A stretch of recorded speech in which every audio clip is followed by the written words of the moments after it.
Je me trouve actuellement, il est 16 h samedi, et je me trouve dans le quartier de Bourbier-les-Bas, à Saint-Benoît, un quartier de Saint-Benoît, où le toit de cette maison, vous le voyez, un énorme toit, a carrément été soulevé de la maison ici. On ne voit plus que la dalle du coup, puisqu'il n'y a pas de, il n'y a plus de toit. Il a sauté le muret de protection pour arriver là. À l'intérieur, à ce moment-là, se trouvait une mère de famille, son compagnon et leur fils de 14 ans.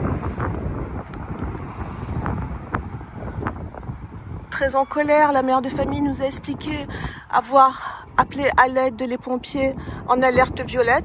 Et nous dit-elle, si elle trouve normal que les pompiers, bien sûr, n'interviennent pas en alerte violette, elle s'est étonnée qu'ils n'aient pas pris son adresse et qu'après la levée de cette alerte violette, ils ne sont même pas venus, nous dit-elle, se rendre compte et de savoir s'il y avait des personnes qui étaient mortes ou pas dans cette maison. Toujours aussi en colère, elle dit qu'au niveau de la mairie de Saint-Benoît, alors que l'alerte rouge est levée depuis 10 h ce matin et qu'il est 16 h, que son toit est visible de la 4 voies, et c'est vrai, elle a raison, puisque c'est comme ça que nous l'avons repéré, nous à Image Presse, nous avons repéré ce toit effectivement de la 4 voies, et que personne de la mairie ne soit venu se renseigner, personne jusqu'à présent, nous dit cette mère de famille, ne se soit inquiétée de savoir s'il y a des vivants ou des morts dans cette maison.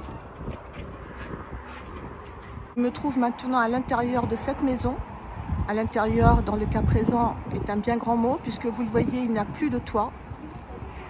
Et ce qui était jusqu'à présent la cuisine intérieure de cette maison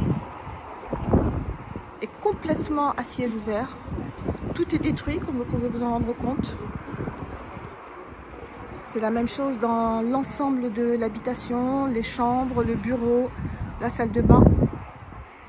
Il ne reste plus rien de cette maison de Bourbier-les-Bas, désormais inhabitable.